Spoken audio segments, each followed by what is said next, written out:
دیکھیں یہ leader of the opposition اور leader of the opposition in Senate, اس کے متعلق جو میری بات ہوئی تھی اسپیکر صاحب سے، تو اسپیکر صاحب نے کہا کہ کوئی معاملہ عدالت میں تھا اور اب سنا ہے کہ وہ معاملہ جو ہے وہ شاید وہ درخواست وغیرہ کو وڈرا ہو گئی یا اس کے اوپر کوئی فیصلہ ہو گیا ہے۔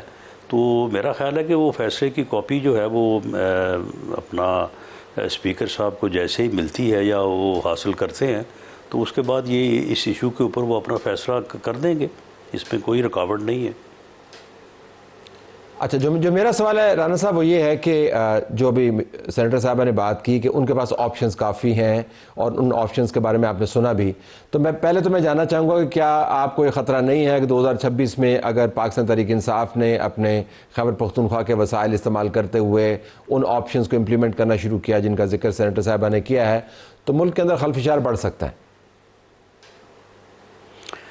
دیکھیں یہ جو بات مشال یوسفزئی صاحبہ نے کی ہے اس میں اتنا فرق ہے کہ انہوں نے یہ کہا کہ ہم یہ انہوں نے کوئی 7-8 چیزیں گنوائی ہیں کہ ہم یہ کر سکتے ہیں اور ہم نہیں کر رہے، جبکہ اس کے مقابل ہمارا یہ پورا موقف ہے، بلیو ہے، یقین ہے کہ یہ سارا کچھ کرنا چاہتے ہیں لیکن یہ کر نہیں پا رہے، ان کے پاس وہ کیپیسٹی اور وہ جو ہے وہ صورتحال نہیں ہے۔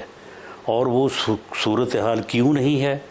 وہ ایڈمنسٹریٹو میئرز ہیں جو گورنمنٹ جو ہے وہ اپنائے ہوئے ہے۔ تو اس سے آپ اندازہ لگا لیں کہ یہ اپنی بات پہ قائم رہیں گے اور ہم جو سمجھتے ہیں کہ یہ روکنے کا، آپ کہتے ہیں کیپیسٹی نہیں ہے، کیوں کیپیسٹی نہیں ہے؟ حکومت ان کے پاس موجود ہے، چیف منسٹر ان کا موجود ہے، وسائل موجود ہیں، ان کے پاس پارٹی سٹرکچر موجود ہے، وہ سوشل میڈیا ان کا بڑا ایکٹیو ہے جس کو وہ نئی اسٹیبلشمنٹ کہتے ہیں۔ تو حکومت کے ایڈمنسٹریٹو ایکشنز جو ہیں وہ تو اٹک کے اس پار تک رہیں گے نا، باقی تو وسائل ان کے پاس موجود ہیں۔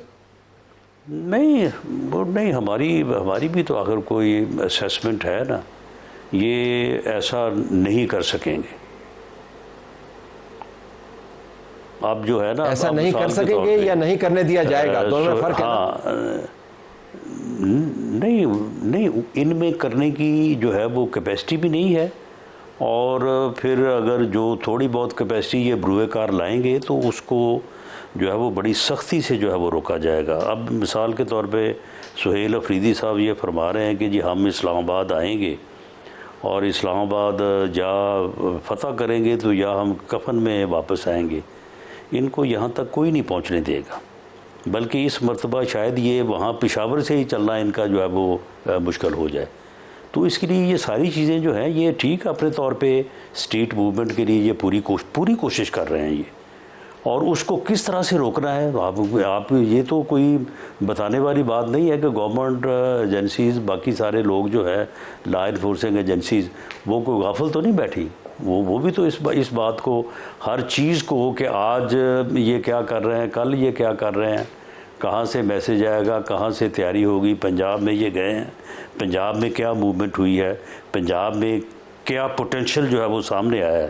تو اس سے پھر یہ اندازے جو ہیں یہ بڑی یعنی ایکوریسی سے قریب لگائے جا سکتے ہیں، اور وہ اس کے اوپر جو ہے وہ گورنمنٹ کا ہوم ورک بھی مکمل ہے، یہ اپنا کر رہے ہیں۔ سینیٹر صاحب اگر میں آپ سے بالکل آخر میں یہ پوچھ پاؤں کہ آپ کی جماعت کی طرف سے بارہا یہ کوشش کی گئی کہ اسلام آباد کی طرف آئیں، سڑک کو گرم کریں، نظام کو پیرالائز کریں۔ عمران خان جب جیل سے باہر تھے تو اسلام آباد کے بالکل قریب آ کر بھی پلٹے ہیں۔ آپ کا ایک چیف منسٹر احتجاج کرتے کرتے اپنی کرسی ان کو چھوڑنی پڑی اور نیا چیف منسٹر آیا، انہوں نے بھی آتے ساری جو نعرے لگائے تھے ان کے اندر فی الحال تو ہمیں حقیقی جان نظر نہیں آتی۔ تو میں جاننا ہی چاہ رہا ہوں کہ یہ جو آپ کا خیال ہے کہ آپ یہ سب کچھ کر پائیں گے، اس کی کیا بنیاد ہے؟ کیونکہ تاریخ تو اس کے بالکل برعکس ہے۔ دیکھیے جی، مجھے نہیں پتا کہ رانا ثناء اللہ صاحب سے کس نے کہا ہوا ہے کہ ہم اسلام آباد آئیں گے۔ ہم نے کہا ہے کہ ہم اس مرتبہ جو بھی کریں گے نتیجہ خیز کریں گے، اور انہوں نے ہمیں بہت دھمکیاں دی گورنر راج کی۔ ہم نے آگے سے کہا کہ جی کل کی بجائے آج لگا لیں، آپ اب خیبر پختونخوا میں اپنا یہ شوق پورا کر لیں، جو نتائج ہوں گے وہ آپ دیکھ لیں گے۔ یہ خیبر پختونخوا ہے، یہاں عمران خان کی حکومت ہے، یہاں عمران خان لوگوں کے دلوں میں بستا ہے، آپ یہاں کوئی بھی ایڈونچر نہیں کر سکتے۔ یقین کریں ان کے لوگ جب آپ یہ گورنر راج لگا بھی دیں گے نا، ان کے لوگ اپنے گھروں سے نکلنے کے قابل نہیں ہوں گے۔ یہ جو بھی انہوں نے اقدامات اٹھانے ہیں تو سول وار ہو جائے گی نا پھر آپ کے بیان کے مطابق، سول وار ہو جائے گی نا، تو آپ چاہتے ہیں کہ سول وار ہو؟ تو سول وار نہیں، دیکھیں یہ بات کریں تو سول وار نہیں ہوتی، ہم آگے سے جواب دیں تو سول وار ہو جاتی ہے۔ میں ویسے کریں جو آپ نے بتایا، میں دوسری سیناریو میں بات کروں تو سول وار ہو جائے گی۔ دیکھیں تو یہ کیوں نہیں یہ سوچ رہے کہ سول وار ہو جائے گی، یہ کیوں نہیں سوچ رہے؟ لیکن سینیٹر صاحبہ جہاں پر بھی خدا نخواستہ سول وار ہوتی ہے تو پھر آپ کو پتا ہے سول وار کے بعد کیا ہوتا ہے؟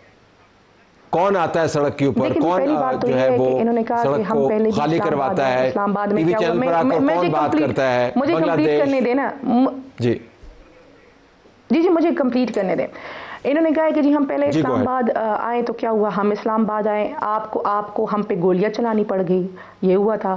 ابھی ہم آپ سے کہہ رہے ہیں، ہم بار بار کہہ رہے ہیں، ہم عدالتوں کے دروازے کٹکھٹا رہے ہیں، ہم آئین اور قانون کا ہر راستہ اختیار کر رہے ہیں، ہم پرامن طریقے سے آپ سے بار بار کہہ رہے ہیں کہ جو آئین اور قانون اس ملک ہمیں اجازت دیتا ہے، ہمیں آئین اور قانون کے مطابق وہ سپیس دے، نہیں دیں گے تو یہ جو بھی سٹیپس لیں گے اس کا ریئیکشن آئے گا۔ یہ جتنا سویئر سٹیپ لیں گے اتنا سویئر ریئیکشن آئے گا، تو اس لیے ان کو چاہیے کہ اپنے ایکشنز بڑے جو ہے نا کیلکولیٹڈ لیں۔ رانا صاحب 30 سیکنڈز میں آپ کی طرف سے رد عمل۔ نہیں ٹھیک ہے، اپنا جو ہے وہ ایکشن کا ریئیکشن ہوتا ہے، جیسا ان کا ایکشن ہوگا ریئیکشن انشاءاللہ تعالیٰ اس کے مطابق ہی ہوگا۔ اگر انٹینسٹی ایکشن کی زیادہ نہ ہوئی تو ریئیکشن بھی زیادہ نہیں ہوگا۔ چلیں اگر نہیں دیں گی تو ٹھیک ہے، پھر معاملات جو ہے وہ جس طرح سے چل رہے ہیں اسی طرح سے نہیں، آپ ایکشن کریں گے سر تو ہم ریئیکشن دیں گے، لیکن اگر اسی طرح چیزیں چلتی رہی تو میرے خیال سے چیزیں خرابی کی طرف جائیں گی، انتہائی خرابی کی طرف جائیں گی، جو ملک کے لیے بہتر نہیں ہے۔ خان صاحب کو مذاکرات لوگوں کو سیاست کرنی چاہیے۔ ابھی میرا خیال ہے وقت لگے گا، سیاست تو پھر ٹیبل پہ بیٹھ کے ہوتی ہے، احتجاج میں تو پھر احتجاج ہی ہوتا ہے، وہ سیاست تو نہیں ہوتی۔